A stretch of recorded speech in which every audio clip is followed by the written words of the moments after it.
request Dr. Aditya to please take over. We can start the streaming on YouTube. Devna, thank you. Good evening, everyone. It is my extreme privilege to be being the timekeeper of the ninth lecture of this series being organized by the Department of Humanities and Social Science, IIT Patna. Today, we have Professor Ashwani Kumar as the main speaker, and then we have Professor Paramjit Judge as for the inaugural note, and then Dr. Helen and Dr. Anindita. Let us get started. First, what I'll do in a minute or so, I'll introduce Professor Judge, and then he will share his inaugural in about 10 minutes, and then we will go to Professor Ashwani Kumar. Professor Paramjit Singh Judge, as you know, is the president of Indian Sociological Society. He has served as teacher and researcher for 4 decades in various institutions such as Northeastern Hill University, Mizoram campus, Punjab Institute of Public Administration, Chandigarh, Center for Social Studies, Surat, and of course, at the Guru Nanak Dev University, Amritsar, in various capacities such as head, Department of Sociology, Dean Faculty of Arts and Social Sciences, coordinator, Center for the Study of Social Exclusion and Inclusive Policies, and Dean Academic Affairs. He has been Commonwealth Fellow, Royal Institute of Public Administration, London in 1987, and Sastry Indo-Canadian Institute Fellow in the Department of Sociology at Calgary University, at Alberta, at Toronto University. He has been B.R. Ambedkar National Fellow of ICSSR, Delhi. Besides, he has been nominated and been committed in various capacities with Indian Sociological Society. His articles have been published in various national and international journals, as well as he has authored several books, edited several books, and most importantly, everybody knows in sociology circle that he's a great novelist, Punjabi novelist to be very precise. He has worked and published in the areas of political sociology, of social movements and development, diaspora studies, and sociological theory. Without further ado, may I request Professor Paramjit Singh Judge to kindly share his inaugural note. Over to you, sir. Thanks, Ditya. Please don't make me that great. I am not. I am not a great novelist, but just I am fulfilling my passion for writing fiction, which was my lifelong obsession right from my childhood. But I think this particular issue, this particular lecture by Professor Ashwani Kumar is on disenfranchised migrants and citizenship issue, theory and practice. And after reading the topic, knowing the topic, I started thinking about it. And then I tried to first work out the main theme of this series, that is on development issues. Then I was reminded of my student days when, there were 2 different sides of debates going on. One was whether India's path of development is socialist or capitalist, or what kind of paths or models of development we have for India to emulate. And generally, it was argued that you can either go for capitalist development or you can go for socialist development. And this continues, particularly in sociology, when development issues became important in late 1970s.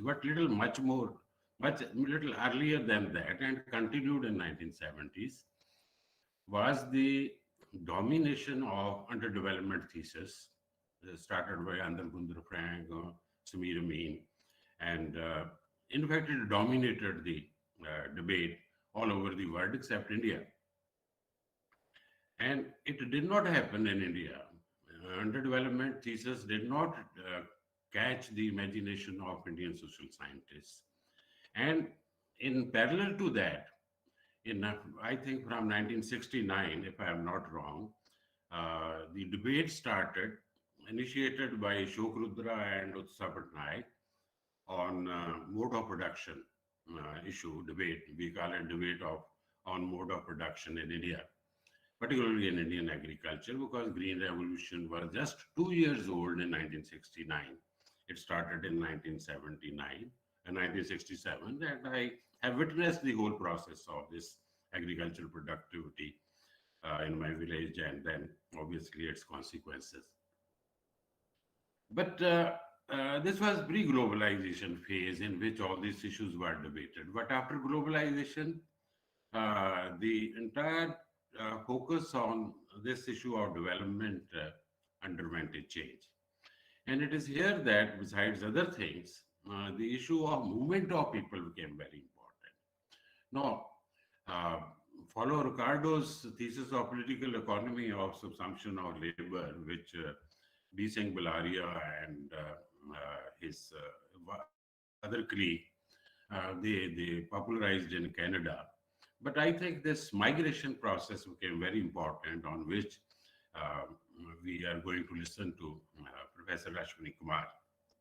But this migrants issue is something which is very, very complex at the world scale, because we now have experienced globalization and we are experiencing it for the last 30 years. Now, one thing was that in Punjab, the process of migration from certain areas, which followed the classical political economy, uh, you know, pattern, in the sense that it was something like subsumption of labor from the underdeveloped region or undeveloped region of Uttar Pradesh and Bihar to Punjab, which was agriculturally developing. And the large scale migrants, started coming to Punjab working as agricultural laborers. And then they had a seasonal pattern and all that. And then, there was already a migration of large number of people to certain major metropolitan cities like Bombay, Delhi. But migrating from rural areas to rural areas of a particular state, it started with Punjab in a big, big way. Then other states followed Green Revolution, and the migration also started towards those areas. I'll take up this when I also talk about the two other. Only today I was watching BBC, and one of the major issues which are now being debated in the international channels, particularly the Western channels, is the problem of migrations or the refugees who are trying to enter Poland to get into European Union from Belarus. And they are being pushed from that country, and Poland is not permitting them to enter. And there is a serious problem going on. What we find in the post-Second World War phase is that the theater of conflicts shifted towards developing countries. Forget about what Huntington said, that it is their attempt at modernizing. There are so many issues involved in this. And as a result of war, which is ethnic, which is inter-country or international, that is between two countries, there has been a very powerful tendency that the common people, the common masses, are strongly affected in these conflicts. Earlier, this did not happen. Wars were of a very simple nature, and particularly we witnessed in Europe, particularly when Soviet Union dismantled, Warsaw Pact countries got dismantled, socialist thing disappeared in a big way. Then the erstwhile Yugoslavia had that kind of situation. But the ferocity and cruelty which was shown in Rwanda, where a kind of genocide or ethnicide occurred, shocked the world. But what I am saying is that, but in many countries, when such conflicts started, larger number of people started leaving those places and started moving towards the west, and as refugees. And then, obviously, the American and the British responsibilities towards um, earlier colonies, and people started moving in that way. And then there was immigration of workers. And All these things have, in fact, made situations very complex. But I would just like to comment upon one or two things which could be very interesting. One is that if we look at Shiv Sena phenomenon in the earlier period, it was anti-South Indians, but anti-South Indians proved to be very, very smart enemies. They learned Marathi and they got absorbed in the larger system. And then the Shiv Sena picked up some other issues, and this outsider issue disappeared. But then we find that after the death of Balaji Thackeray, one of the nephews, that is Raj Thackeray, organized Maharashtra Nirman Sena. And it started focusing on people from Uttar Pradesh and particularly the North Indian belt from where the migrants have been moving. And they started attacking them. Now, one of the questions for me was that why this was happening. Is it that it is a question of simply the what we call it, the outsiders, or there is something to it? And it was not also the question of development because people from all over the country are going to Bombay to try their luck in movies and other things. Then I just had a Punjab experience in late 70s that suddenly when the migrants from UP and Bihar started coming to Punjab, they started, getting settled in urban areas because they could not settle in rural areas simply because rural areas do not provide that kind of anonymity, and the nature of discrimination is little open because everybody knows everybody. It was very difficult for them to get settled, but they came to the urban colonies and slums, and there they got settled. And suddenly we find that a considerable percentage of people started getting worried that if these migrant laborers begin to settle in Punjab, they will also become voters in Punjab. And if they become voters in Punjab, then they would vote for parties of their choice, resulting into the transformation in the balance which the existing electoral process was going on. So there was an underlying current that don't allow them to vote or don't allow them to become voters. So what is happening is that at other places where the migrant laborers are going, we have to see this question because as citizen of this country, if I am staying at any place for for a number of years, or I can make. No, I remember that Manmohan Singh, when he became prime minister, he was Rajya Sabha member elected from Assam. And so now also we find larger number of people get registered in other state and contest elections, many of them. Now in such a situation, we find that the local population, local people do not, object to such big leaders contesting and getting their votes there.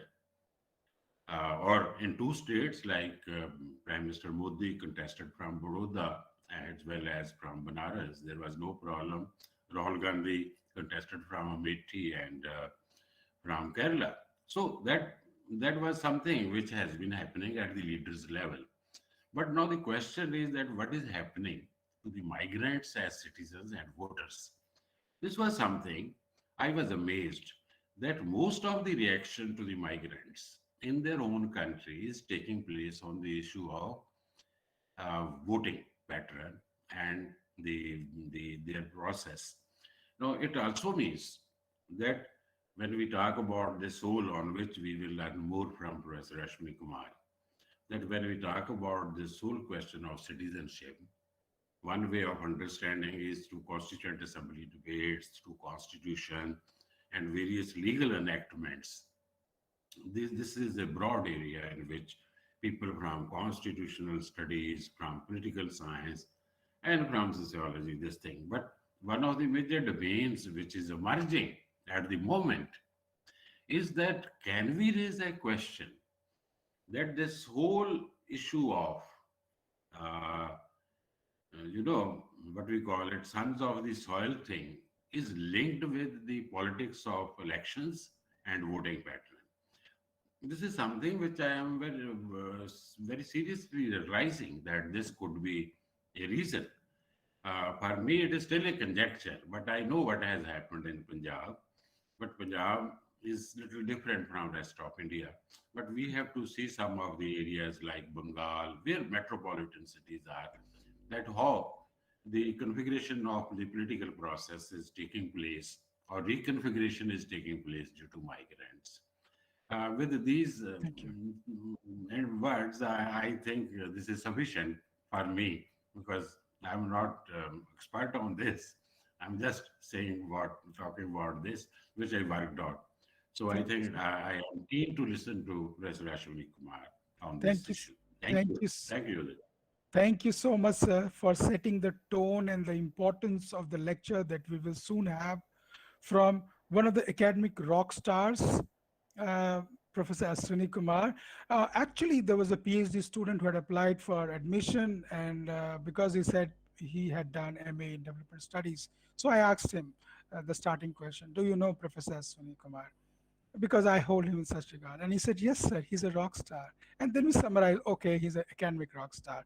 But coming to the formal part of it, Professor Ashwani Kumar is the Dean, School of Development Studies at TISS Mumbai campus. In recognition of his potential to excel further in academics, the Indian Council of Social Science Research has already awarded him the prestigious senior fellow. He's also a recipient of the Ajim Premji University Research Grant in 2017.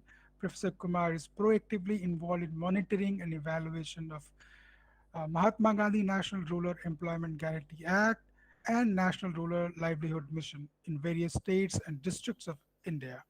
He has served as a member of Central Employment Guarantees Council, Ministry of Rural Development, and headed a working group of Ministry of Rural Development on capacity performance for Manrega. He was also member of Executive Committee for Council for Advancement of People's Action and Rural Technology, Ministry of Rural Development, and participated in governance reforms for voluntary sectors in India. He also served as a member of Working Group of Planning Commission of India on postal sector for formulating the 12th plan for Department of Post Government of India. Professor Ashwini Kumar is a member of Academic Council of Indian Institute of Forest Management. He has lectured widely, nationally, internationally, including that at University of Cambridge, University of Sussex, Center for Development Research, University of Bonn, University of Louis, University of at Bangkok, National University of Singapore, among others. He has authored the community warriors, state peasants and private caste armies in Bihar, a very, very important contribution in exploring the paradoxes of democracy and governance in India. He has edited the prestigious London School of Economics yearbook on global civil society, power and activism, and power shifts and global governance. His book Banaras and others have been long listed for Jaydev National Poetry Award. His forthcoming book on Bihari, a portrait of community, and then he's also co-editor of what from where he's going to talk today, migration and mobility, citizens perspective, and he's also co-founder of Indian Novels Collective to popularize translation of classical novels from Indian languages. The list goes on, but I'll stop here and hand it over to Professor Ashwini Kumar. Sir, we are very eagerly waiting to listen to you. It is also live streamed on on YouTube. The number will keep on increasing because sometimes we have it at 7, at sometime at 7:30. So there's a little bit of confusion. People will join, more people will join. Thank you, sir. And over to you. Sir, you have to unmute yourself. Sir, you're not audible. Yeah, yeah. Now, Aditya, I'm audible, Aditya. Aditya, thank you, Aditya. Thank you, Aditya. Thank you, Aditya. Aditya, may I sing a song for you for your generous introduction, Professor Paramjit ji? Kindly, forgive all my sins, that I come across in the praise of my works, by Aditya. Aditya, you are very generous. You are very generous, Aditya. Thank you very much. What I'm going to do, before I, give a formal presentation on my area of expertise today, migration, mobility, and citizenship. What I like to do first, first I want to thank Professor Paramjit Judge. Sir has already given some ideas to me. A very insightful presentation, very insightful introductory note he has given. So I will come back to that. Perhaps once my presentation is over, I will reflect on those critical issues raised by his own experience of witnessing Punjab migrants, and also the larger theoretical issues, Aditya. So I will come back to that. So thank you, sir. Thank you, Professor Paramjit, sir, for giving this wonderful note before my presentation. What I'm going to do, Aditya, I'm going to make a very short and crisp presentation. It's almost a decadal work, Aditya. It's kind of, I'm moving back and forth between sociology, political science, and economics. So I'm kind of looking at, the new issue that is called migration and migrants. And it's almost a decadal in the sense of my association with Election Commission of India. So it's a very, kind of, it is like a subgenre in political science or electoral management studies and sociology too. So a subgenre is emerging where we are trying to combine population studies, political science, and sociology, Aditya. So that's kind of work that we have undertaken. And like every work in academia is not a singular achievement, it's a collective achievement. So I would like to credit my team at TISS and elsewhere who has been really force multiplier with me in raising the issue of migrants, especially at the highest level of Election Commission of India, and thinking about making Indian elections perhaps the epic show on the earth in terms of elections around the world, more inclusive elections. So with these introductory words, let me begin my formal presentation on disenfranchised migrants. So just wait a second. Your entire screen, Aditya, and where do I go? Just click on that. Yes, I sir. can't hear. Yes, yes, sir. Yeah. Share. And Please then share. share, Aditya. Aditya is not saying share, it's not happening, Aditya. Can you allow me? Again, I'm going back. Yes, sir. It's not, Aditya, the share button is not working. Wait a second, let me go again. Stay with me, and there is a little disruption here, challenge here, I would say. Show your entire screen. Aditya, the share web button is not active, Aditya. Present now? Up now, Aditya. Wait a second, Aditya. Full screen, change layout. This is something new for me. I generally use a window. Can I click on window, Aditya, or your entire screen? Where do I go? Sir, you go to Sir, present. are you, Haan, Papi, Sir, ab so which this thing are you using? Are you on Firefox, sir? No, I'm not on a Firefox. I just clicked on the link that Aditya sent. I follow him. I'm his follower, so. So you In just the go to bottom, you will present find now. an up arrow. Tab na Rishi? Rishi, tab. Yeah, on the bottom, you will find an up arrow. Up At the arrow. bottom of the screen, you will find an Wait a second, Aditya. Rishi. More option I click or? No, where I click, I have, these icons. Sir, you have There is 6 a mic icons. button. Mic button. May I share the screenshot in the chat? Aditya, that's fine, Rishi, I'm here. Okay, you can, please. Sir, I am sharing the screen. Your PPT will be visible. Can everybody see sir's PPT from my side? I can't see Aditya. No worry, I'm fine. Sir, I was just able to share. So I guess from Can I the, see my PPT? No, we can't see the PPT. We can't see the PPT. Yeah. Wait a second, Aditya. Let me try again, Aditya. Turn on captions. Wait a second. Sir, there are 6 icons.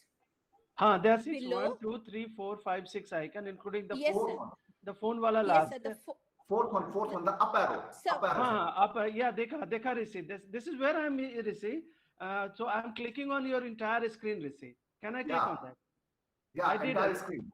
Huh, huh. I'm Now here, you will be Rishi. getting Huh, share. Rishi, now it's going to work. Thank you, Rishi.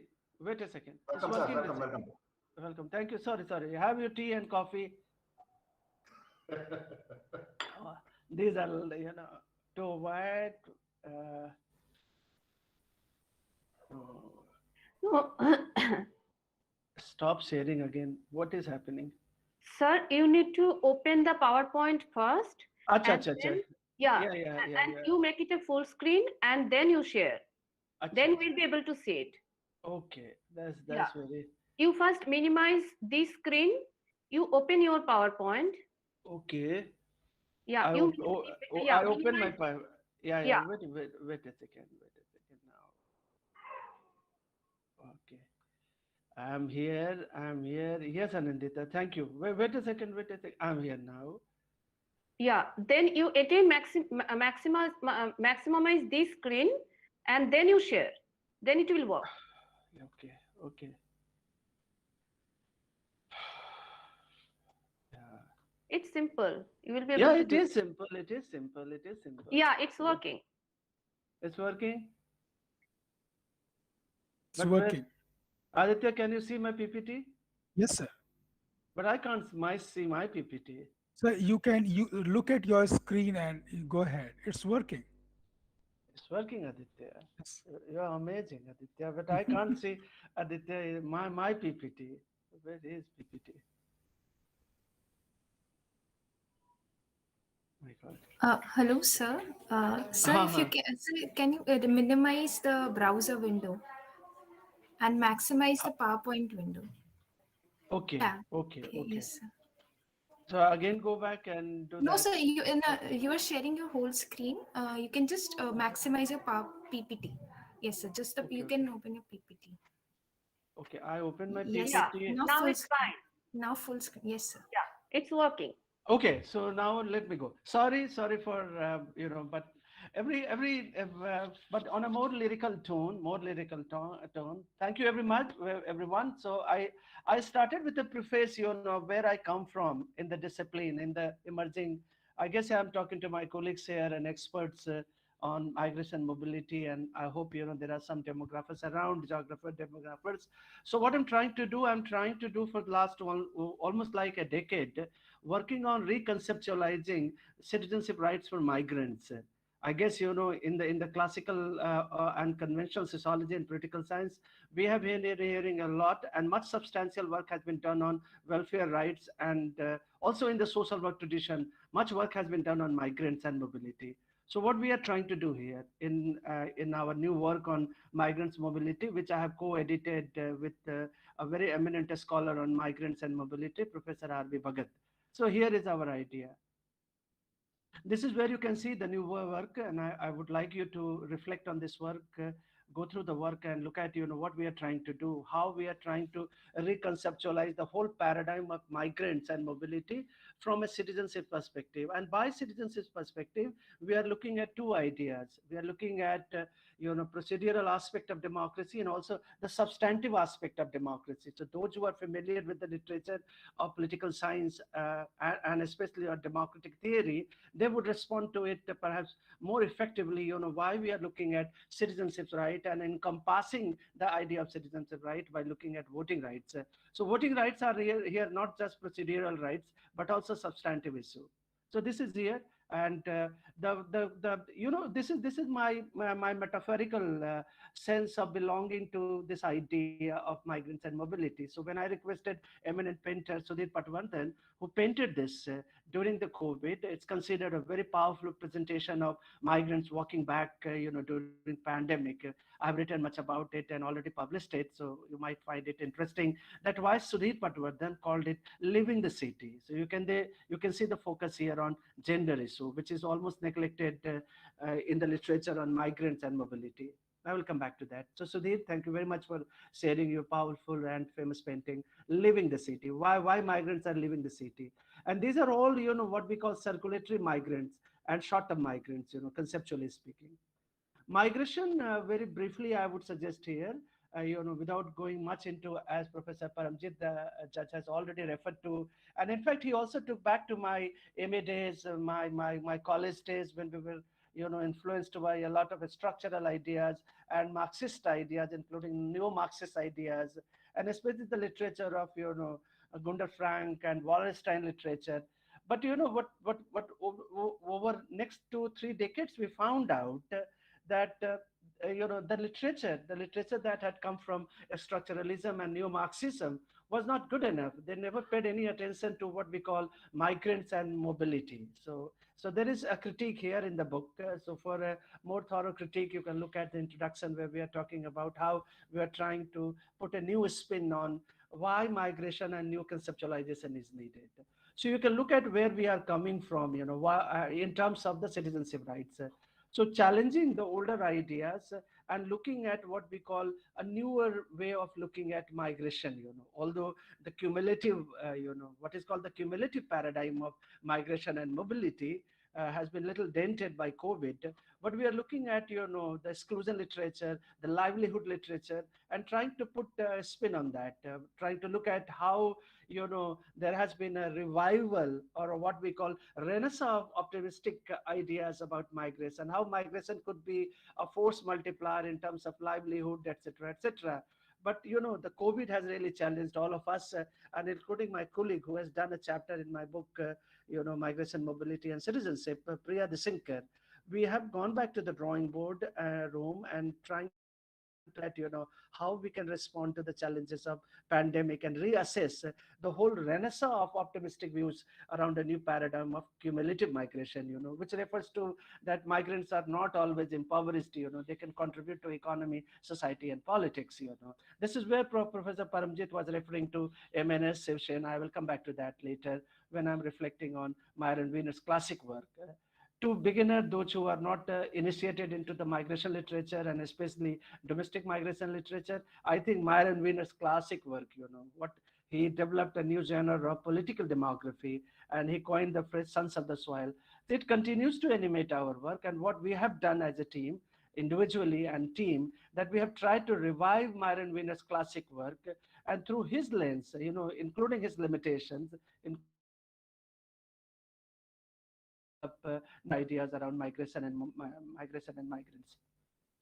All we know that, that Myron Wiener, just to preface, what I'm going to present here on inclusive elections and migrants, that Myron Wiener, focused more on, what he called territorial ethnicity, because sons of the soil, as Professor Paramjit referred to, I live in Mumbai for some time, for more than a decade, and Maja Marathi Shuddha nahi aaye, but I'm picking up language, but still I'm not, part of that territorial ethnicity of Marathi. So that's where Myron Wiener was coming from.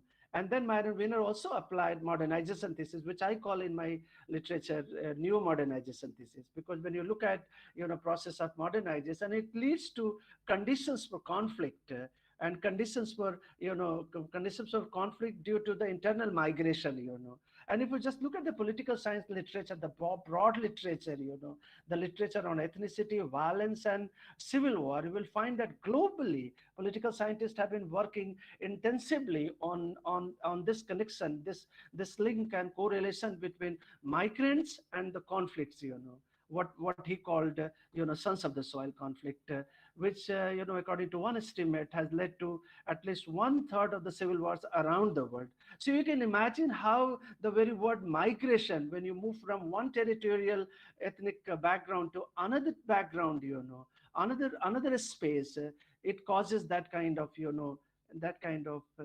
tension, at least plausibly. So this was the context of Myron Wiener's thesis, focusing on destabilizing effects of, modernization process, and also about, conflict over protection of space, limited economic opportunities, just to suggest that where we are going from here, in Jharkhand, in also Chhattisgarh, and more recently in Haryana, why there has been a focus on, coming out with job reservations legislation. So local versus outsider is again back to the political arena and the political space. So you can see here when Myron Wiener is still relevant, but with his limitations. what I'm calling disenfranchised internal migrants. What I mean by disenfranchised internal migrants, why the migrants are not part of the political process, political process in terms of the voting, political processes in terms of participating in elections, and you can look at in the new work, what I call new generation of studies, Bhavanani, Lasani, Thachil, Tariq is a very good colleague of us in Pennsylvania, and again back to the Myron Wiener, So you will find that political exclusion of migrant is just not, it's all over the world, It's just not in Maharashtra, not in Northeast, but all over the world, So looking at, the larger context of the migrants as disenfranchised, let me share briefly at the international and the global context. India is no exception, I'm trying to say. I'm not trying to suggest here that, all over I've worked and, traveled across the world in many, many continents, and I have seen, and that migrants are in Hungary also. They are marginalized when it comes to the cities, and when it comes to participating in elections. What we call participating election in destination area, and same here. Participating in destination area like in Punjab. But you look at how So what I'm trying to suggest here right now.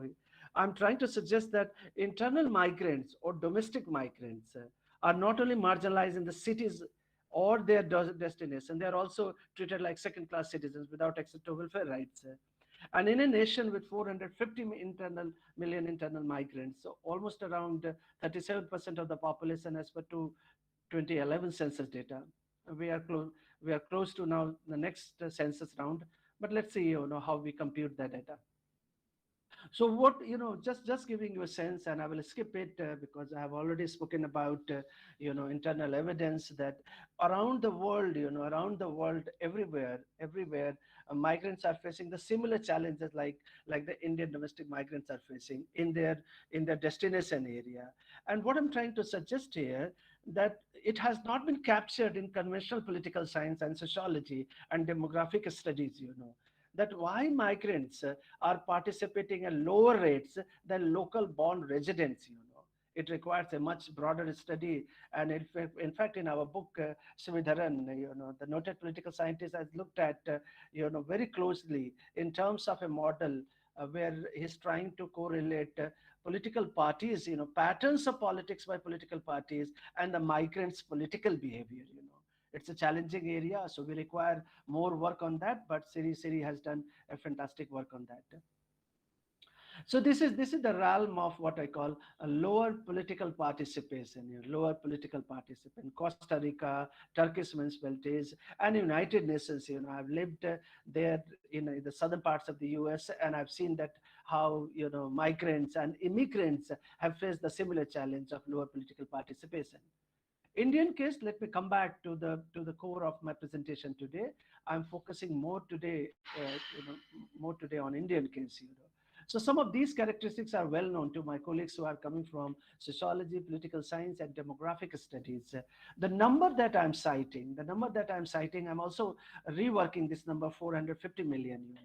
So you can look at the massive rate of modernization, urbanization, and industrialization. So this is something going to continue for some time. And the next census it hasn't happened because of the COVID, but you can estimate, what we have done, just estimation, that it will go up to 580 million. We can have some discussion about it, but it seems like a reasonable number. It may go up to 600, it may go to 580, but between 580 and 600 million we are anticipating. There are census series on migrants, those who are working on governmentality aspects of migrants and mobility, so they can look at these where we are coming from in terms of our data analysis or data analytics. So you can see that there are credible research groups, networks pioneered by sociologists, social work activists, and others. But still, the challenge of political participation of migrant is not captured. This is where we are trying to focus in our new work. So disenfranchisement, let me know, without giving any conceptual spin, is in terms of the Foucauldian literature or biopolitics or governmentality. What I try to suggest here in this slide, Thus, disenfranchisement, or invisibility is also a methodological and data challenge. Methodological and data challenge.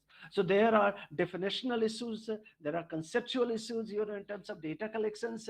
And if you look at, in fact, working with the Election Commission, we try to persuade Election Commission to go for a nationwide survey of capturing migrants, so that exactly we know where are migrants, what kinds of migrants, shades of migrants, locations of migrants, spaces of migrants, so that we can compute the number of the migrants and then correlate to the voting percentage and voting outcome. It hasn't happened so far. So what I'm suggesting that there is that because of this conceptual issue of migrant, and migrant, domiciled migrant, you see that literature, you see your daily life where you are talking about migrants, like somebody who is doing ironing outside your house, or pulling the rickshaw in your town. You actually kind of confusing two categories of analysis: internal migrants and what we call domiciled migrants. So that also leads to data challenges. So some of these data challenges are important. So very briefly I'm touching upon. And secondly, something that has become very, very relevant today because of the pandemic, and I've written extensively about it. So you can look at both the postscript and in the beginning of the book, where I'm trying to look at seasonal migrants, circulatory migrants, and short-term migrants. Perhaps the largest exodus since independence, post we can see that refugee crisis that happened after the partition. So you can see that how refugee becomes in the Foucauldian sense the big visibility issue. But the migrants, you look at the numbers that we have calculated. People who were walking back home, the jobless, hungry migrants, of belonging to different castes and classes and different shades of ethnicity walking back. So you look at how they remain invisible. So this disenfranchisement arises out of invisibility in methodology, in conceptual way of analyzing migrants also. So based on our best of works triangulating various sources, including NSSO and micro studies, we have estimated, I'm open to criticism, I'm open to discussion here, but based on Priya Desinkar's work, we have tried to suggest here that around 120 million to 250 million, The government last year did not believe us, did not believe us our analysis, because they still go by, very small number of, 10 to 30, lakh or 3 million, 1 million to 3 million, short-term migrants, So you can see how we have reassessed and based on our own analysis, 120 million to 250 million short-term migrants, not the domicile migrants, And the short-term migrants, according to an SSO definition and census definitions, are those who stay at, who are migrate for more than 1 month and then,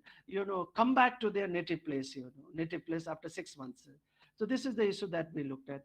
And also, we have, based on ethnographic studies, micro studies, we have calculated this number, 40 million in the construction industry, 20 million domestic workers, 7 million sex workers, and around 20 million who work in illegal mines. So those who are looking for a much broader analysis, I would suggest them to look at the portal of ECI, where we have presented our analysis in a widely circulated report on these issues. So what we call disenfranchised lot. What is interesting for my presentation today in terms of this disenfranchisement, staying out of the elections or staying out of the political participation, we estimated that in our report that we submitted to the Election Commission, and that led to the churning, both conceptual churning and political churning within Election Commission, when we suggested to them, based on our 8 states studies, that 76% of the migrants at their destination place do not vote. That was a scary stuff. So you can look at how the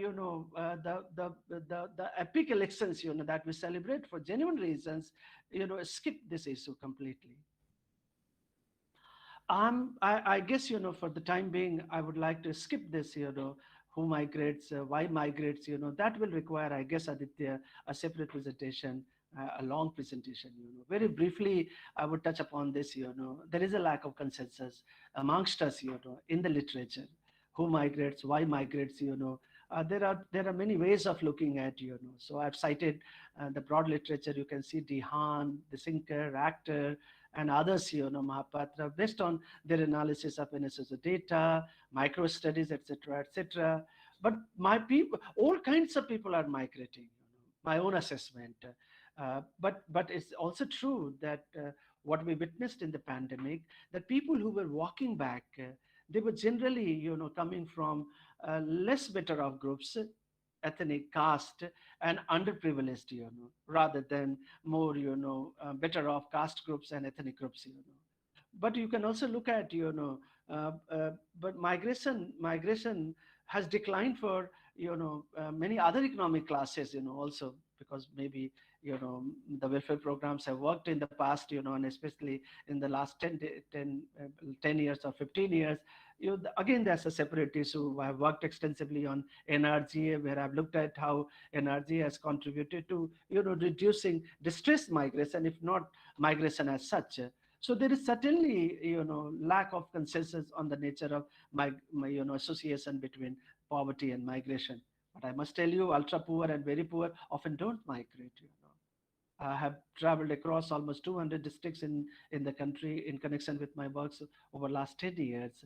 And in every village, I found out that those who are ultra poor and very poor, for a variety of reasons, they don't migrate. So those who are migrating, those poor and others are migrating due to several, factors, including the household dynamics, gender dynamics, and the livelihood crisis. Caste and mobility, we are aware of that. So I guess, elsewhere, I have spoken about scheduled tribes, ST, and how if you just go to any habitat, scheduled tribe habitat, whether northeast or elsewhere in the country, central India, you will find almost half of them have left their space, left their habitat. So that's a serious issue, and I guess we need to look at, how we can, analyze this whole mobility, the tribal mobility, and also the mobility of people from lower caste. Migration and gender, something that has been neglected in the literature. And there are methodological issues. So in my presentation today, I will skip that because the census and the NSOs report migration only in terms of the marriage. I think they need to develop the schedule once again and look at, separately, that why women are migrating, why we find, women migrants, working in different contexts, and I will show you something from the South India, about the women migrants, this is the migration hotspots, migration hotspots. You can see at, and I guess many of us are familiar with how Bihar, UP, and Kerala are migration, migrants, I would say, states, where most of the migrants coming from. And then you can look at, where Professor Paramjit was referring to why Mumbai became the heart of the son of the soil conflict. You can see that why Mumbai. So this is the migration hotspots. Again, it will require little more time to explain the hotspots, but I just want to focus on the political dimensions of the elections and the inclusive elections. So I will, come here. So here is the issue, and why this is happening, in terms of, in fact, if you just open the book, you will find that the former Chief Election Commissioner Jadi is referring to that. And Jadi is admitting, the Chief Election Commissioner, that that's the serious issue. That's the serious issue, that migrants are missing elections. Migrants are not voting in elections.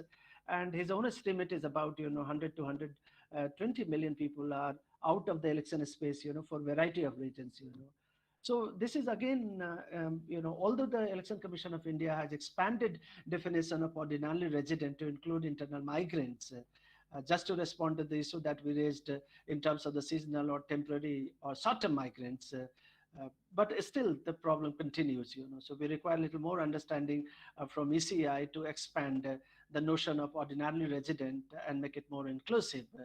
So here I've cited the data, survey data, that 83% of the domestic migrant failed to cast a ballot in at least one national, state or local elections after moving. So this is something in 2015 we did this study.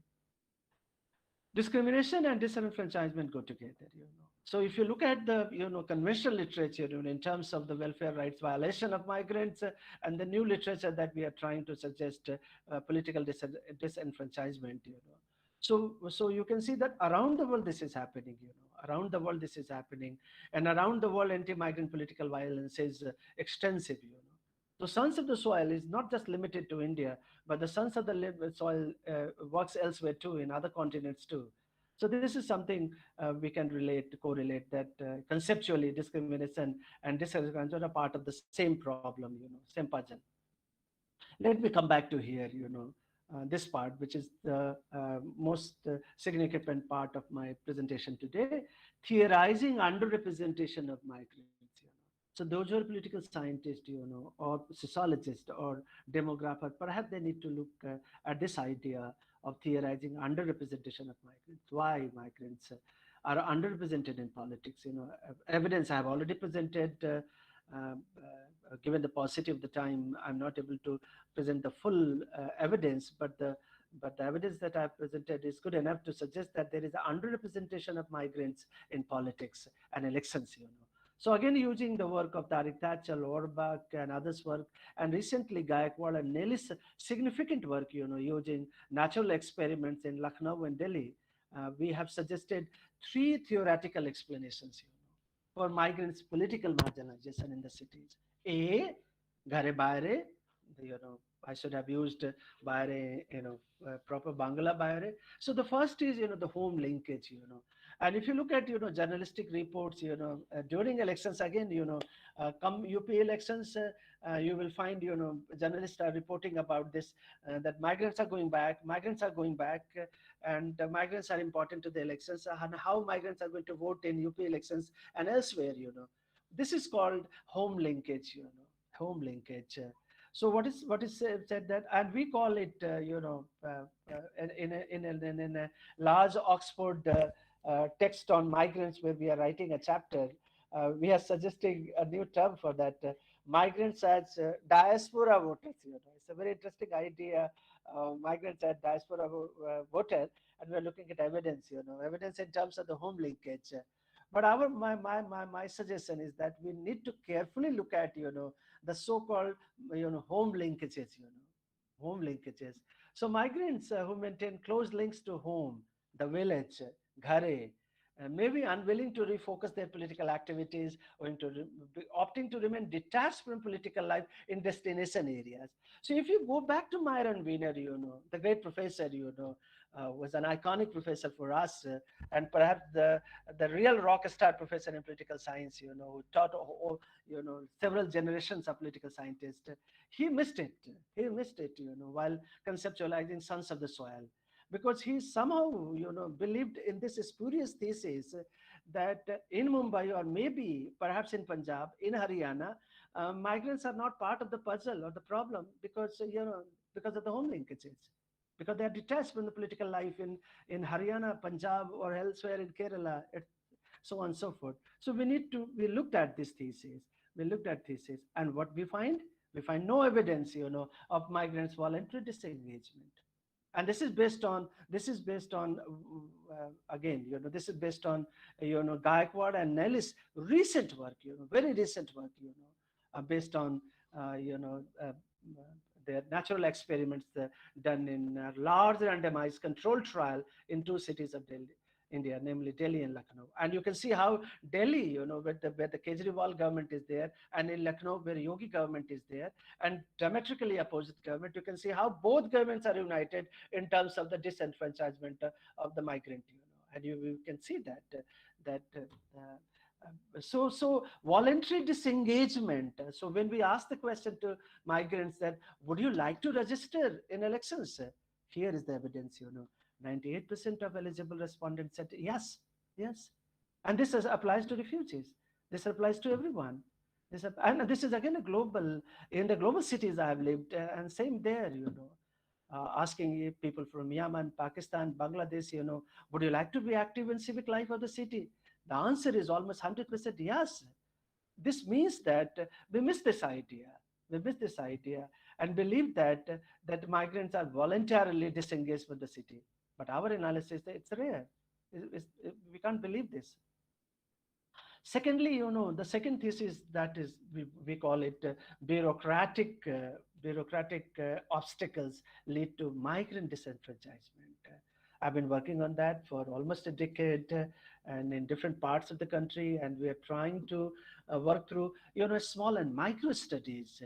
And then again, you can see the whole lot of studies, next generation or new generation studies we have cited, based on these smaller studies and micro studies, that in the host region, just come to Mumbai if you want to believe this thesis, and you can see how the short-term migrants, more than the long-term migrants or the domicile migrants, face regular obstacles, in terms of registration for voting. So that's so the challenge is here. There is a larger issue of navigating electoral bureaucracy.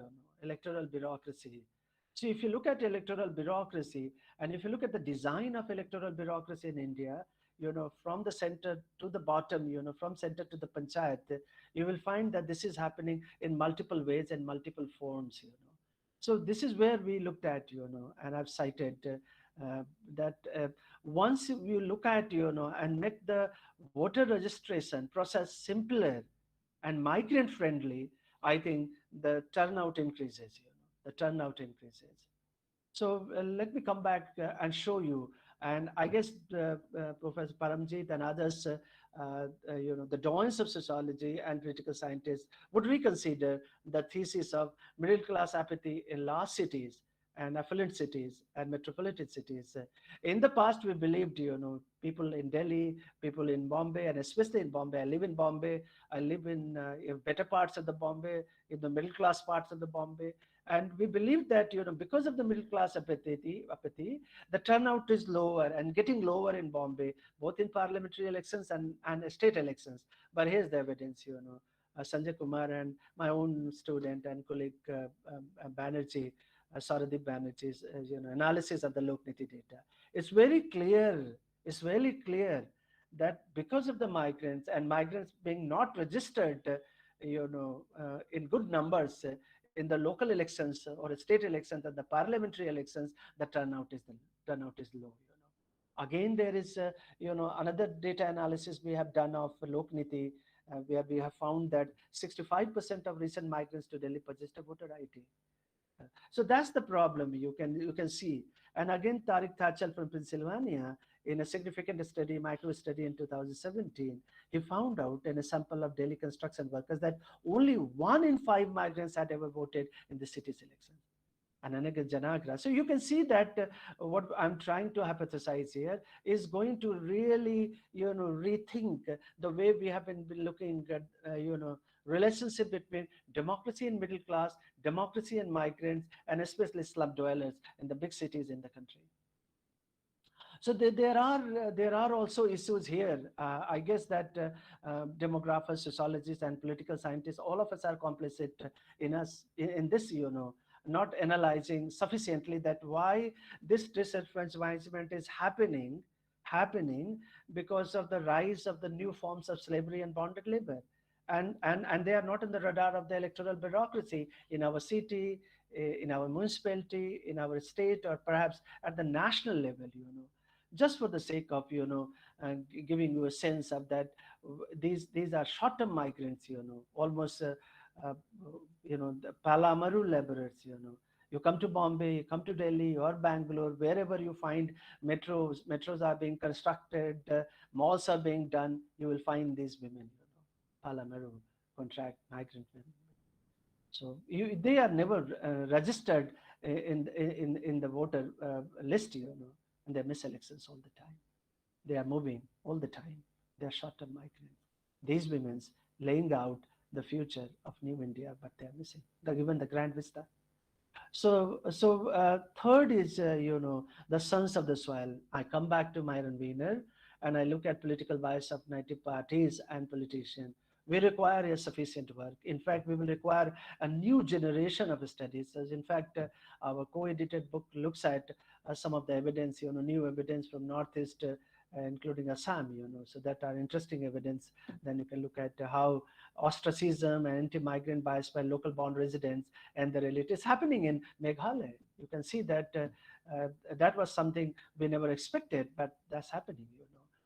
So in cities and in India and elsewhere, local born residents foresee that the arrival of newcomers and especially short-term migrants will heighten labor market competition, strain public services, dilute the ethno-cultural fabric of urban society. I'm going back to Myron Wiener, revising Myron Wiener and rehabilitating Myron Wiener, reclaiming Myron Wiener to suggest that son of the soil thesis is still relevant, but in a different form, in different form. And political elite especially, we don't have significant analysis on political elite. So we suggest here based on small and micro studies, that the local politicians and especially the local political elite often uncertain whether or in which direction the migrants, especially the new arrivals, would vote. And this is happening in the international context too, immigrants context. This is happening in Europe. You can see, you have seen that in the influx of the refugee in Europe, before pandemic. So that's the relationship between political elite and migrant voter exclusion. And also the new study you will find where we are looking at, everybody knows, I've worked on NRG and welfare programs in the country for more than a decade. So corruption is everywhere. But the corruption that we are looking at, an inertia that we are looking at, and especially at the block level, what we call BLO, booth level, officers level, the micro context, the micro space, the first space for a migrant to get registered, that's marred by corruption. That's the issue that just look at, we just processed statistically median processing time for new voter registration to be 150 days for middle class residents and 331 days for the city slum residents. You can see exclusion, how exclusion is happening here.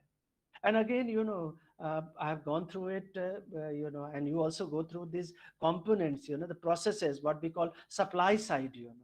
I'm not looking at the demand side of the problem or the puzzle, but the supply side, right from the form filling, form 6 of ECI to the documentation, the onus is on the migrants, the new arrivals, the short-term migrants, submission also, and verification also.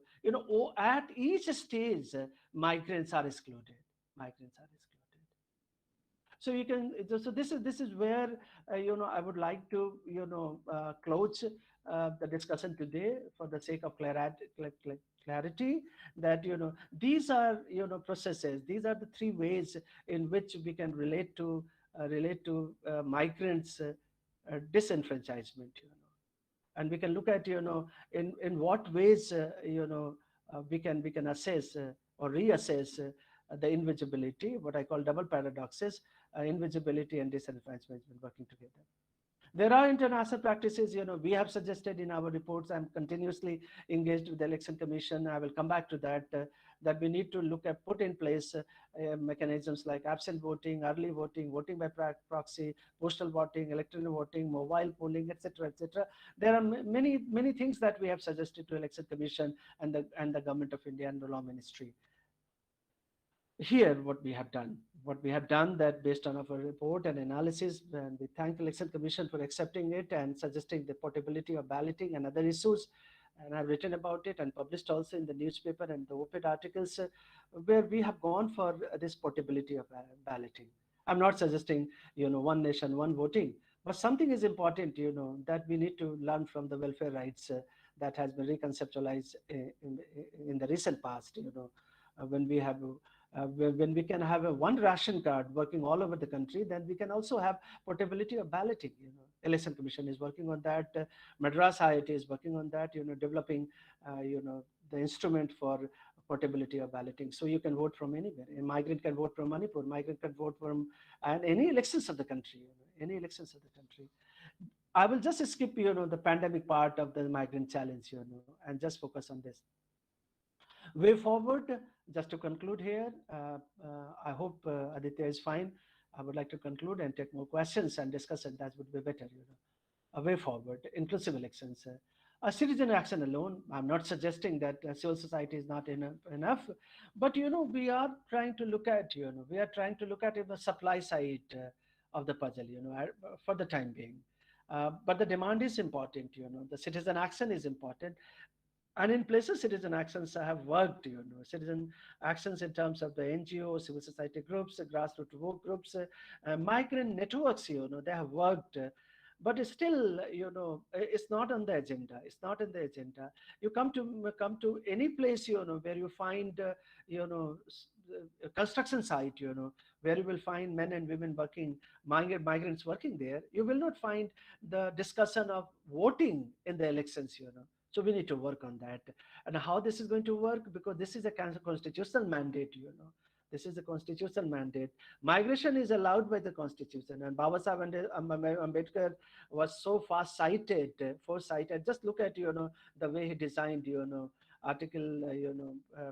articles suggesting that you can settle, reside in any parts of the country, and then Article 29, even giving you linguistic rights, We forget often that migrants have also inclusive linguistic and cultural rights, So which suggests that, it's a challenge for local political elite and election officials, Registration drive, we need to do that, And here the civil society can, and working together with election officials can really spur enrollment among unregistered citizens, Voting migrants are more likely to consider the city their home. This is something that I'm writing in a large chapter for Oxford, book on migrants, and something that will maybe available next year, where we're also looking at new patterns of interethnic tolerance to curtail, reduce and quarantine sons of the soil situation in the context. And then we can look at migrants more positively, where they can harbor norms or interethnic tolerance. Some places have happened. In Calcutta is a good example. In Punjab also, it's a good example where, to some extent, the vote of the sons of the soil thesis has been contained. But to what extent they have harbored norms of interethnic tolerance, we need to examine that. So our assessment is that once the migrants become voters, including short-term migrants, they can really contribute more significantly for interethnic tolerance. Looking at the communal polarization in the country, this would be another like large issue for political scientists and sociologists, demographers to consider. Finally, sons of the soil challenges remain, but in a different form, You can look at Haryana, you can look at Jharkhand, the new legislation they are bringing in for job reservation for locals. So they are altering, In fact, the political scientists are suggesting, Bhavanani and Lassani recently, that, the coalitional governments are better suited for containing sons of the soils, It's a provocative thesis. And on this note, I want to stop here and thank everyone for listening patiently, that how migrants can become locally significant political entrepreneurs and can generate new forms of civic engagement, making Indian elections more inclusive and Indian democracy more inclusive. Thank you very much. Thank you, sir. Thank you so much. On the note about democracy, I think what we are learning from you is how we can move from what is called representative democracy to more participatory democracy, especially engaging the migrants who are so important for the whole developmental process. So thank you so much. What we do in these lectures is to invite senior scholars like yourself and start a dialogue for intermediaries and young scholars to understand and learn from it. Your book was circulated among all PhD students in this area, IIT and other people. The book Migrants, Mobility and Citizenship. Now what we do is we call upon scholars who can throw light on your work, and then people can learn from it and continue the debate further. Today we have two scholars, one from Guelph University, Canada, and then Anindita from Diamond Harvard in West Bengal. Anindita has family commitments, but let me introduce both of them, and then Anindita can go first, and then Dr. Helen can come. So Dr. Helen is a professor in the School of Environmental Design and Rural Development in University of Guelph. She is a multidisciplinary researcher who works on multi-stakeholder communication processes and community-based technological change. Her research efforts support innovation among farmers and other stakeholders. It was with purpose that we invited Dr. Helen, because India is still so much rural and so much dependence on agriculture. And so if we can hear from somebody about their context, and we can learn from her. She's also a member of university research team addressing rural broadband, climate smart soils, digital media, and agri-rural resilience. She has worked with World Bank, United Nations, and International Development Research Center. From soon she will be further having more responsibilities. As a faculty member of the University of Guelph, Dr. Hamble has advised two MSc students who have joined IIT Patna for the research projects completed in collaboration with me and Dr. Papia. Both students were supported by the prestigious Sastry Award, which provides funding for Indo-Canadian Research Partnership. Elijah Delton, who was with me, his project was titled The Influence of Cash Transfers and Remittances on Children's Human Capital Accumulation. And Elise Cooper, who worked with Dr. Papia, her thesis was titled Transforming Ourselves and Transforming Our Community, a case study of learning theory and practice within society of the universal learners in Bihar, India. As well, Dr. Hamble recognizes that the University of Guelph hosts the Canada-India Research Center for Learning and Engagement, which is called CIRCLE, CIRCLE, an interdisciplinary group for cutting-edge research on Indian diaspora, which is led by Dr. Sarada Srinivasan. CIRCLE aims to advocate, showcase, catalyze, and focus on equitable, respectful, and sustained exchange between Indian and Canadian scholars on a range of issues. So let me go to Dr. Anindita now. Anindita is an associate professor of history. So you have a historian here at Diamond Harbour Women's University, Kolkata. Her area of research includes partition and refugee studies, with special emphasis on eastern, northeastern India and Bangladesh. She has been awarded grants and prizes, including the Charles Wallace Trust Fellowship, an academic and foreign travel grant from ICHR, which was at Cardiff University, the Gautam Chattopadhyay Memorial Prize for Best Paper by the Paschim Banga Itias Sansad, a research writing fellowship from Calcutta Research Group, UGC minor grant, and academic affiliation with Asiatic Society of Bangladesh. She is working as a co-investigator on a project with Peter Gatrell in recognizing with refugee voices in modern history, under the aegis of School of Arts, Language and Culture at the Manchester University, which is funded by UK's Arts and Humanities Research Council. Her first monograph was from Routledge, and it is titled Refugee Borders and Identities, Rights and Habitat in East and Northeast India. And her second book is titled Revisiting Partisan Contestation Narratives and Memories. We are blessed to have both of them, and the way they will come. We'll first go with Dr. Anindita. Dr. Anindita, it's to you now. Sorry. You can hear me, right? Yeah. So thank you so much. I'm extremely grateful to Aditya sir and Papia ma'am for providing me with the opportunity to become the discussant for this wonderful lecture. And actually, Paramjit sir, the way Paramjit sir and Ashwini sir, whom I know for long, so they actually created this background of this talk. So it's wonderful. Actually, it was such an I have read this particular book edited by Ashwani sir and another very reputed professor. But still, when I was listening to Ashwani sir, I was thinking that the way he presented the lecture, it is actually so different from the way he wrote this book. So I think, especially for the students, it was like a wonderful experience. Yeah, we actually learned so much from you, sir. So let me, since I'm trained as a historian, so I have this tendency to like go by chronologies or go by some kind of theoretical structure. So let me start with a kind of my idea about migration, and then I will comment on sir's presentation as much as I can. Probably I'm not the right person to do that, but I'll try. So let me start with the idea of migration. I'm so happy that Sar actually has tried to put his arguments, and he tried to interpret his own arguments with the base of a wonderful book which I read too. It is like our Bible, the work of Myron Weiner, and I actually loved the way he tried to reinterpret it. And he actually tried to show that how his theory, Weiner's theory, now we can actually reinterpret it in a very, very different way. So when, like as social scientists, as historians, political scientists, and social scientists, we try to understand that what is migration.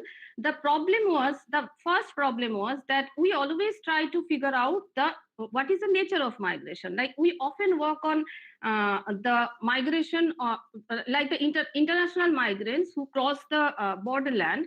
So that kind of migrants are totally different from these kind of migrants, number one.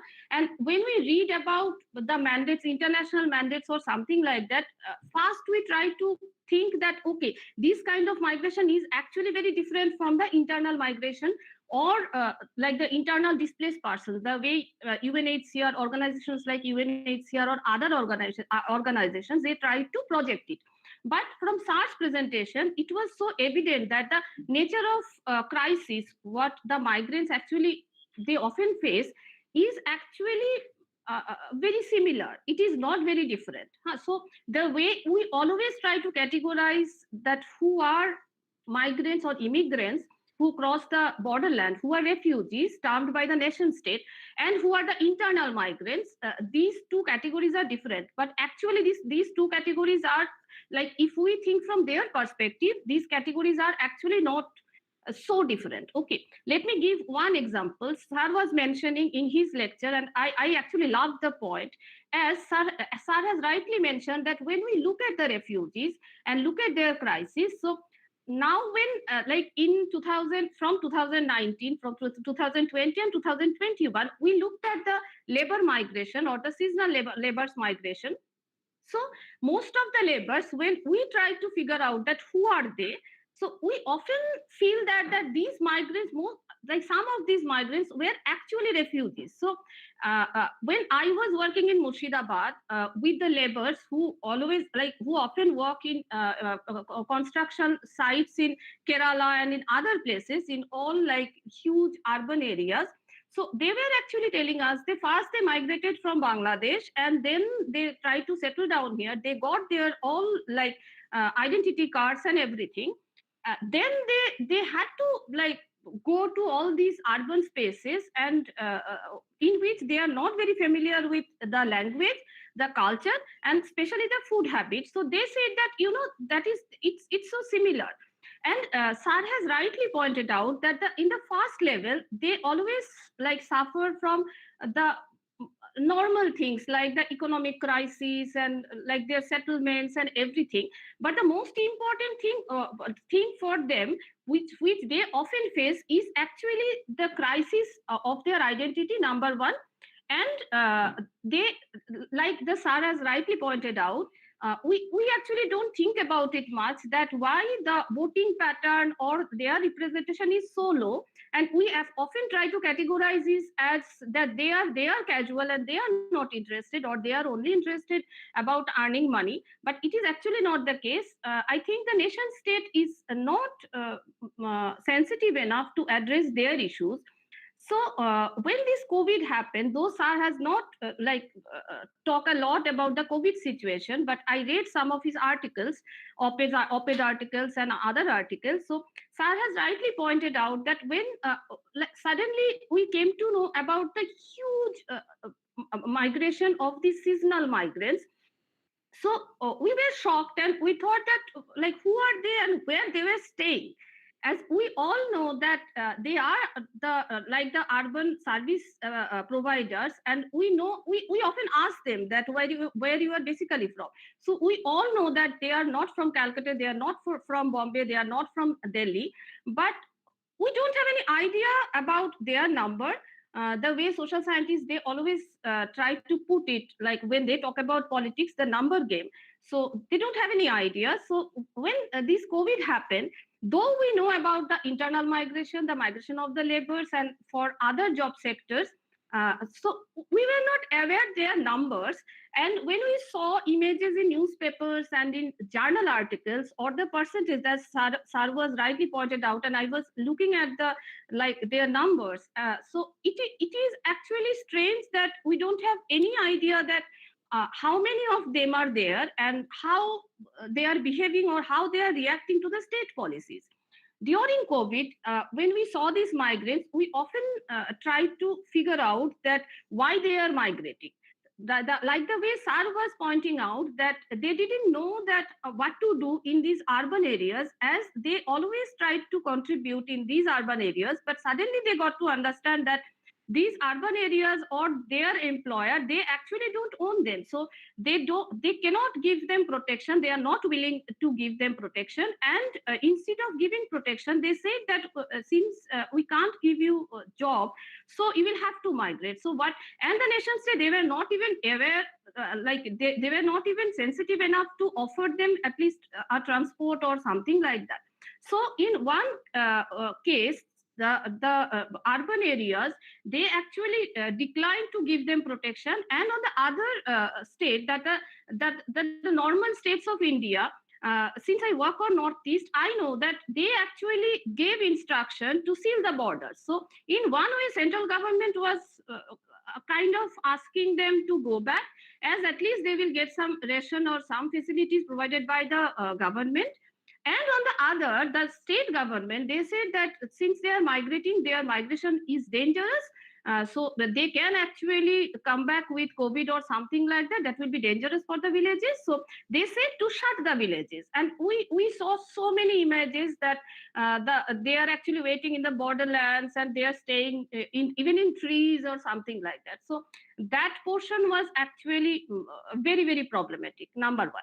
Number two, Sar has rightly pointed about the gender issues, and we often don't mention about this part, not so often, as whenever we think about migration or migrants, we always try to we always try to convince ourselves that okay, these women laborers, they are actually they must be a wife of someone, or since the husband is there, so wife is working. But we don't portray them or perceive them as workers or as laborers or as migrants, as a force. So what happened, that when we saw these women migrants, so that was another shock, that actually the state government, when they tried to make some kind of policies for the migrants or migrant laborers, they were absolutely silent about this migration. Let me just point out one thing. So I was actually reviewing one essay that is going to publish from Singapore. So a girl, she worked on the Bangladeshi laborers who are in Singapore. So when the Singapore government, they asked them to go back, and they said that, okay, if you go back, we'll give you everything, like the flight fare and every kind of protection. But they said, no, we don't want to go back to Bangladesh. We want to stay in Singapore. As for them, like staying in Singapore as a labor or as a kind of migrant labor, was more desirable than going back to their roots. So they actually didn't care about their root, their home, their homeland, and other issues. So it is actually very important to point out that the attitude of the nation state is extremely important behind the behavior of the migrants. And I think that for the migrants, the most crucial issue was that who is going to give them protection, who is going to like provide them some money for us for their meals.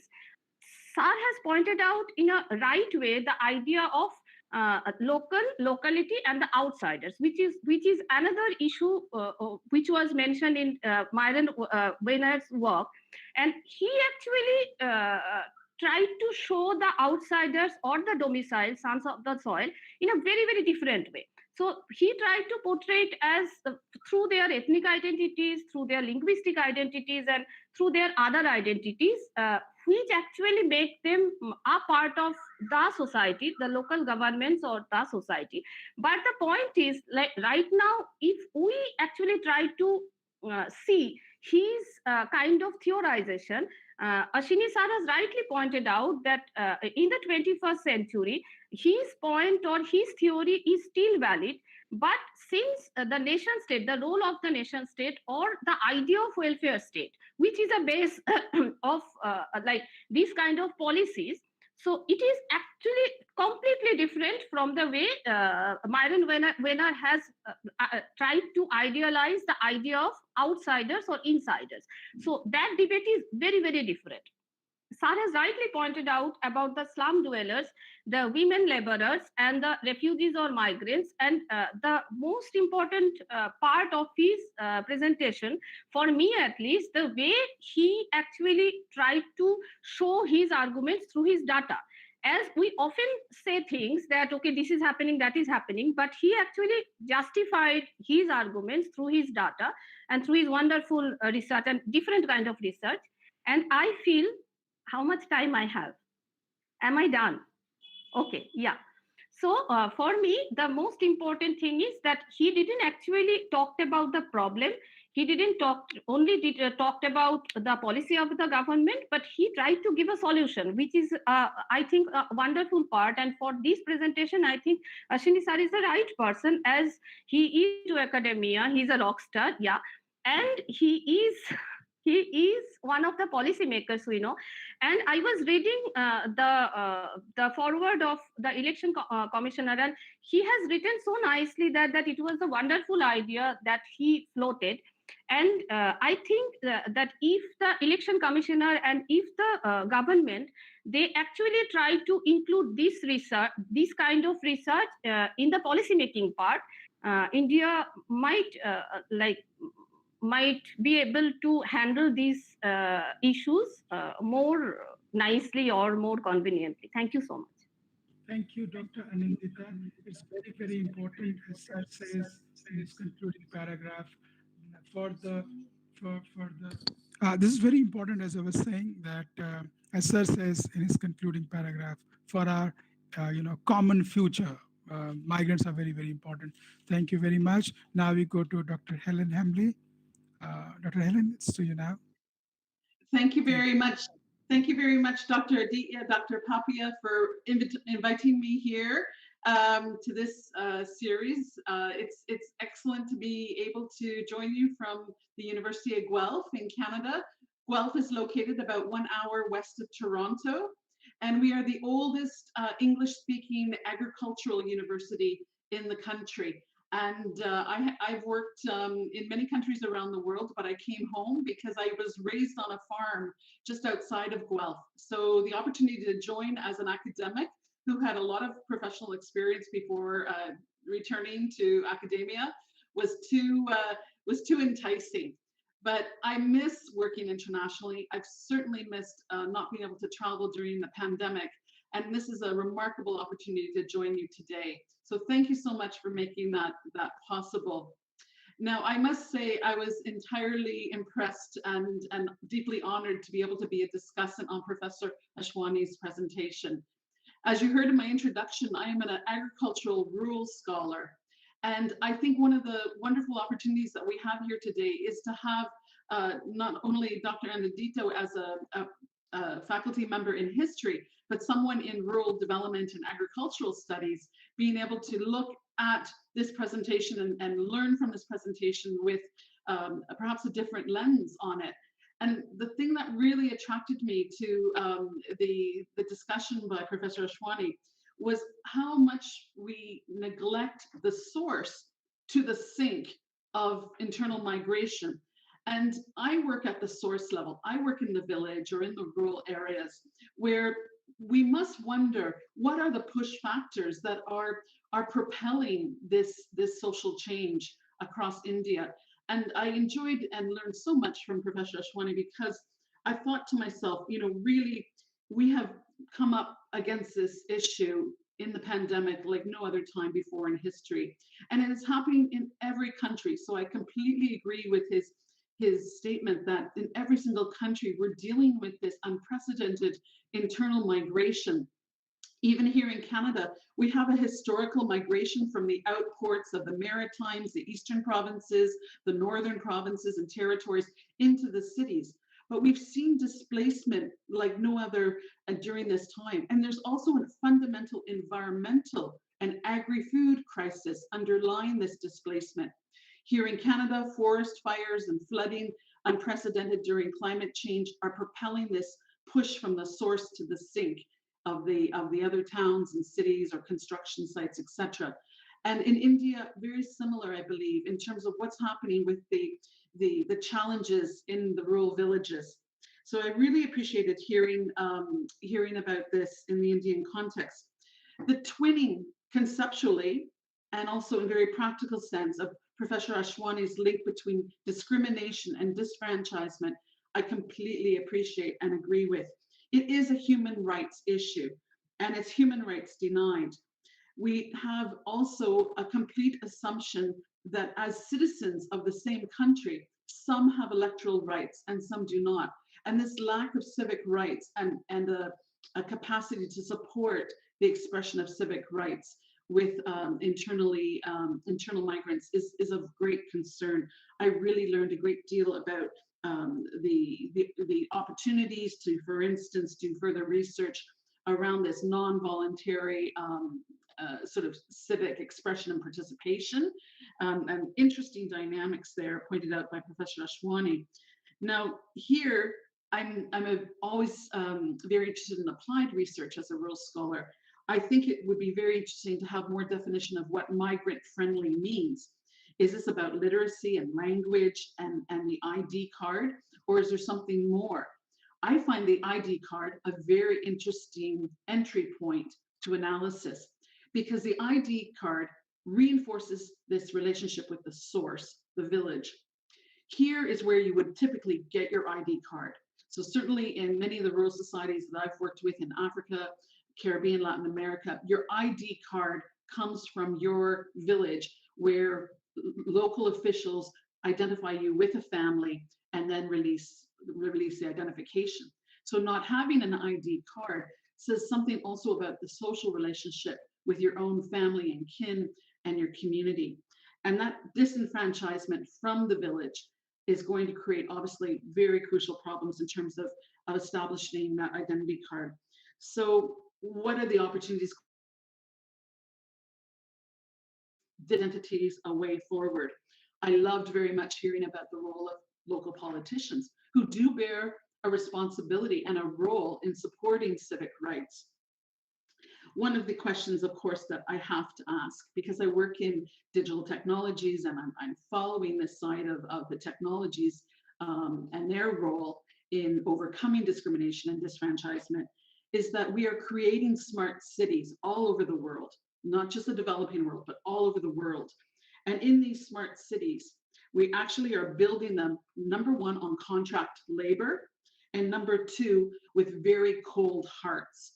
This cold heart is going to come back and hurt us in the long term. These smart cities will not be sustainable.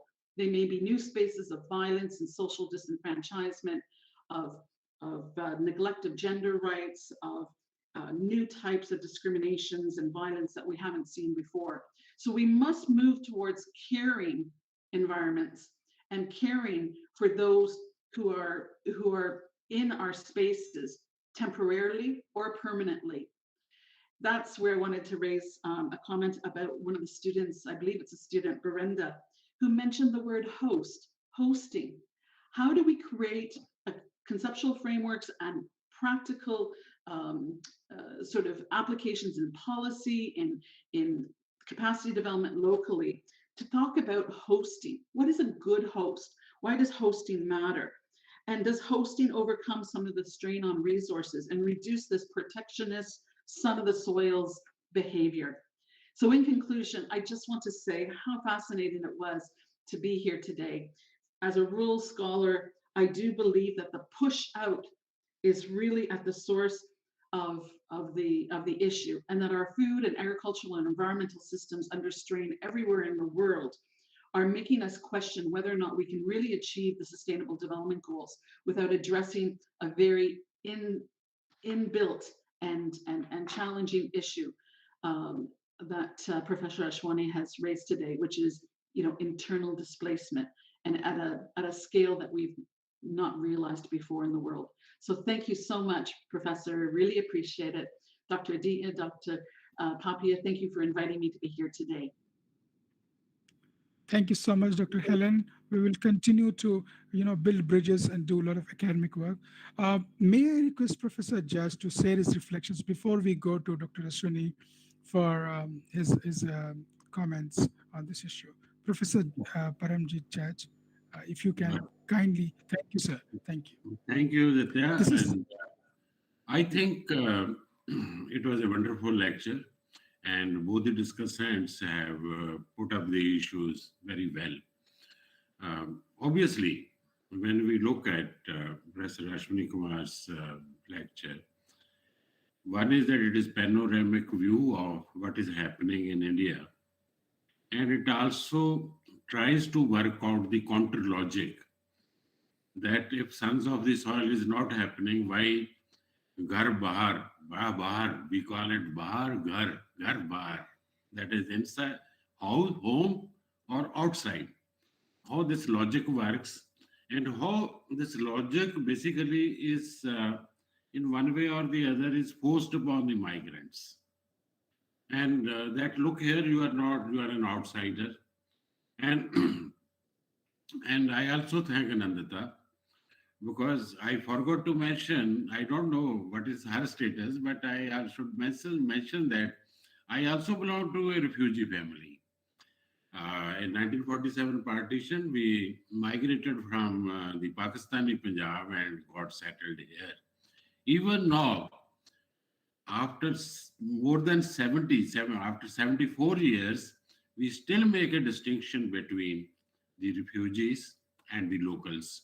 And since we came from the developed area of Punjab, we continue to look down upon those people who are locals, and they think that we are refugees.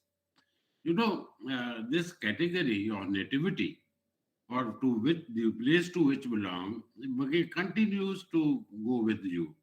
If in Punjab, if somebody asks me, particularly among the older people, you belong to which village? I tell my village. They say, this is not your village. This was a Muslim village. Then I said that we came from Pakistani Punjab. Then they say, which district?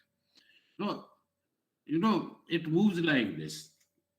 So the identity, as Professor Helen has beautifully pointed out, particularly in the case of digital world, when you have your, in the Indian context, the Aadhaar card, the rural identity and other identity, that goes with you.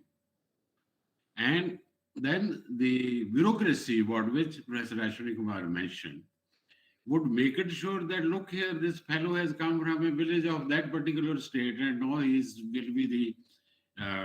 be changing his address to this city. So the first problem is not with the question of voter. The first question would be, what Professor Helen has rightly pointed out, with the change in identity, if I decide.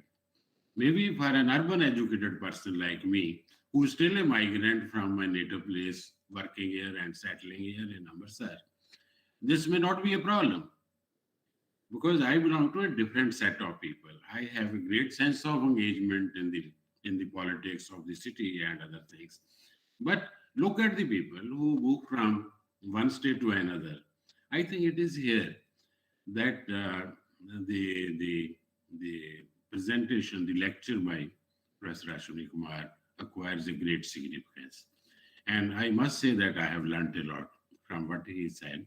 And I was wondering that when I was planning to do my PhD on social movements, my supervisor suggested me to do on migrants. And I was thinking that why I didn't do it. Well, I found it so fascinating, particularly in relation to the political sociology issue of how electoral democracy also has its other side, which is the darker side. So I'm Thank you, sir. thankful for enlightening lecture. Thank you, sir. Thank you so much. Thank you so much, sir.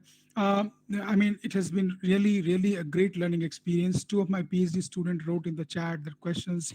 Chris got his reply.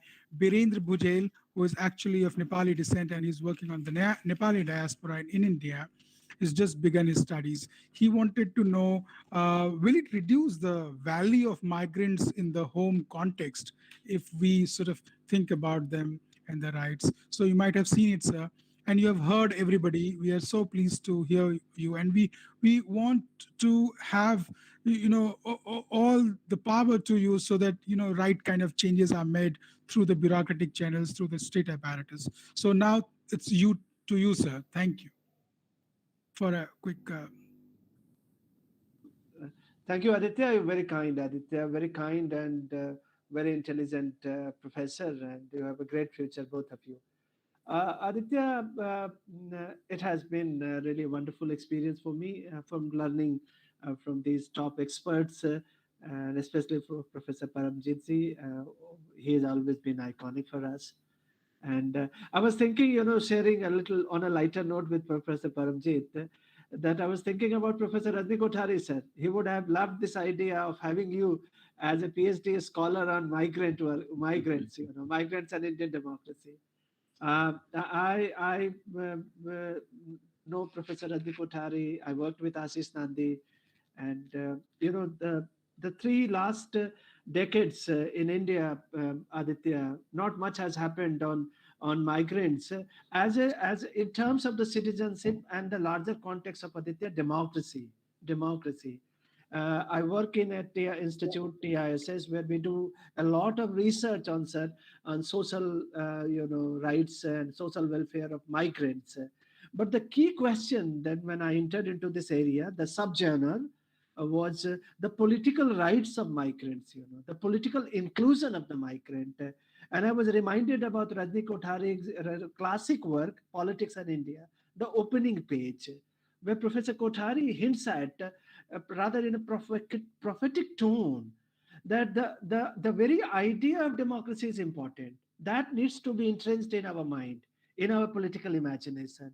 And if the migrants are out of that idea, I think the country is paying a huge price for that. So for many decades, we went here and there analyzing, either celebrating middle class like the Lipset did, which I have critiqued strongly, and then either blaming middle class for political deficit in the society, or what we call as a scholar political science democracy deficit.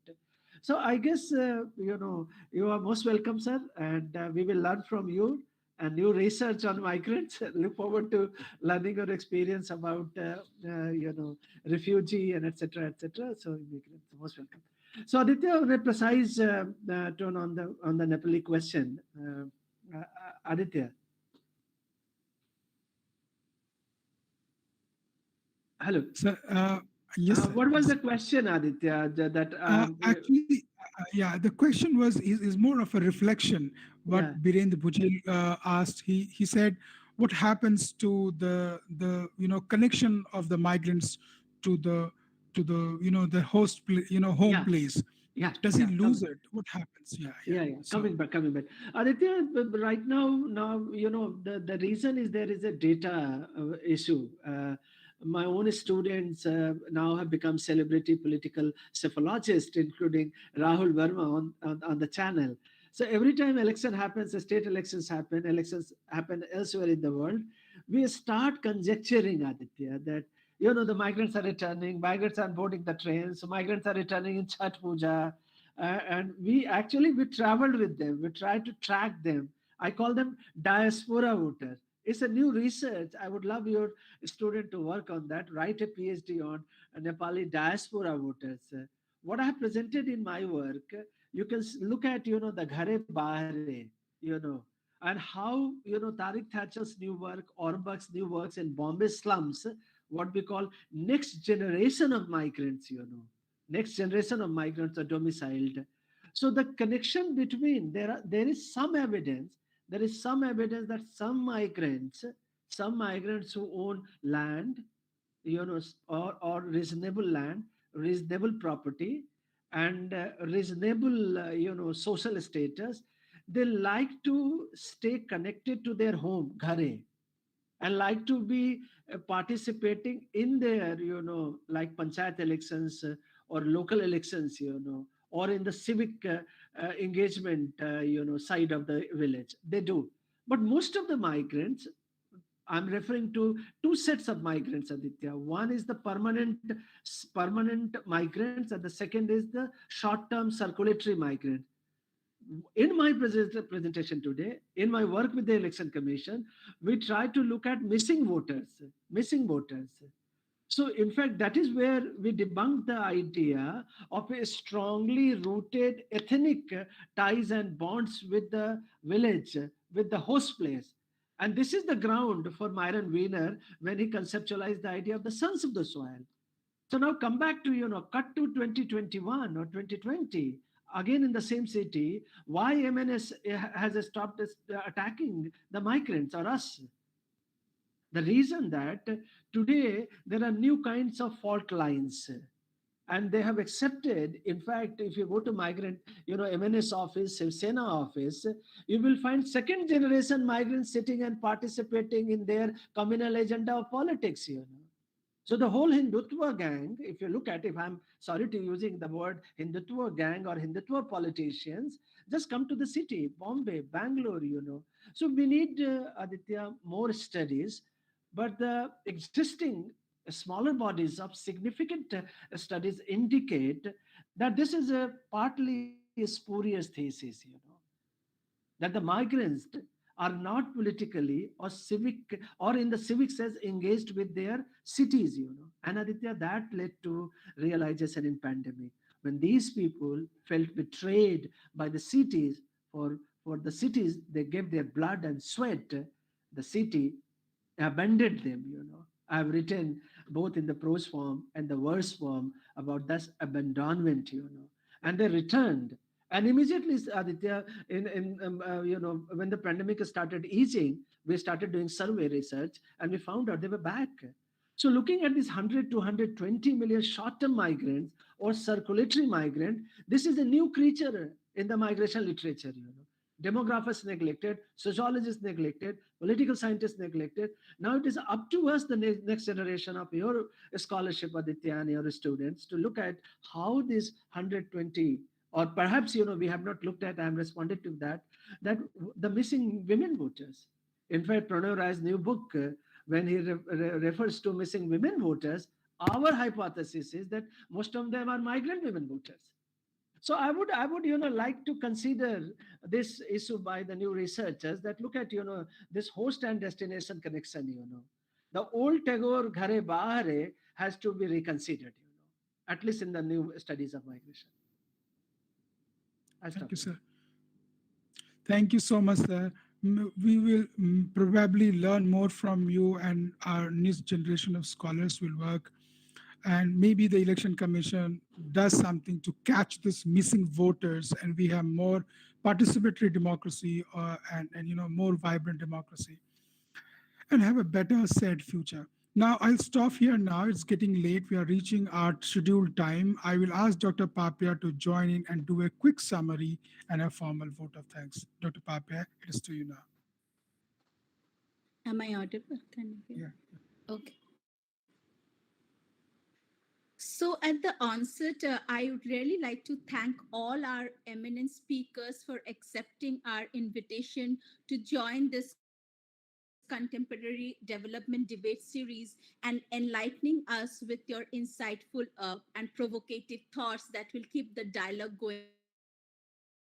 We have a very interdisciplinary panel, and this is what exactly is the need of the hour to look at an issue like migration, as Professor Ashwani rightly said, that migration is kind of defining the elephant. If from you look from a different angle, you come up with a different perspective. And I think there could not have been a better panel when Professor Paramjit Judge, he started with the sociological perspective of migration, reminding us that when we talk about the theories of Andegunde Fang's underdevelopment, that how India was not caught up in that theoretical process, and rather, how the rest of the world was trying to kind of respond to it, and how and very beautifully he draws a sociological perspective that how the movement of people gained importance over a period of time, and how we started to analyze it. And also he talks about the rural to rural migration, especially in case of India, where we see a lot of migrant laborers, especially from Bihar and UP, moving to Punjab in search of better livelihood opportunities. And his contextualization of the problem of refugees, not only in India, but also at the international level, also help us to better contextualize the situation. And he then concludes by talking about how the politics of denying voting rights to migrant workers have become a pertinent issue. And there cannot be a better sociologist than Professor Judge to throw light on this matter. So, sir, really thank you for your very insightful and thought-provoking comments. And coming to Professor Ashwani, sir, we are really grateful to you that despite your busy schedule and your in your travels, you are able to accommodate our request and join us today for this lecture. And sir, what we take in a very good spirit, like coming from a political scientist view, when you talk about the gap in research that is there, that how there is less participation of migrants, and what are the methodological challenges and the challenges in the data collection. You look into the census, we have an entire volume, the series D, talking about migration, and a layman looks at it, they get more puzzled than actually coming out with concrete understanding of the migration processes.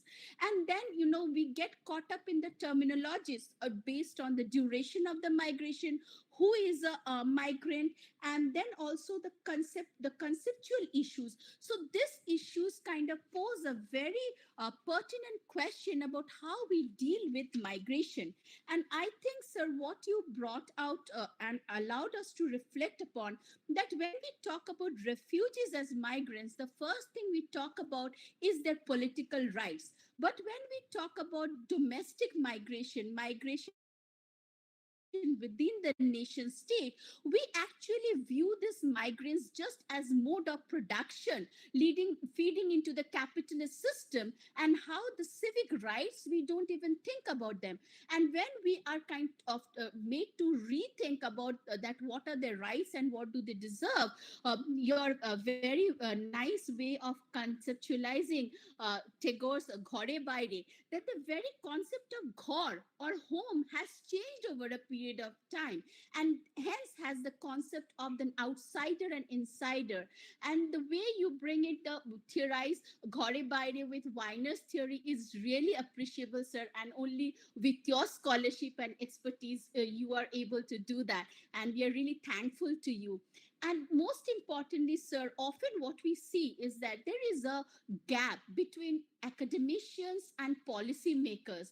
And I think you kind of act as a bridge between the academicians and the policymakers, where based on your empirical understanding of the ground level situation, you are actually able to give meaning to what goes beyond making those numbers of 150 million, or it is keeping on increasing, and what can be the right way of harnessing these things into the policies. What are the hurdles? And especially into this digital world and being situated in IITs, we always talk about technological intervention for social change, and the way you brought out, how technological interventions for improving the situation can uh, be incorporated, and also the election commission is taking this into consideration. So from your point of view, the two most important take home messages that given my understanding would be that how migrants should not be treated as a homogeneous category. There are various differentiations that we need to consider in order to address this subgroup of population.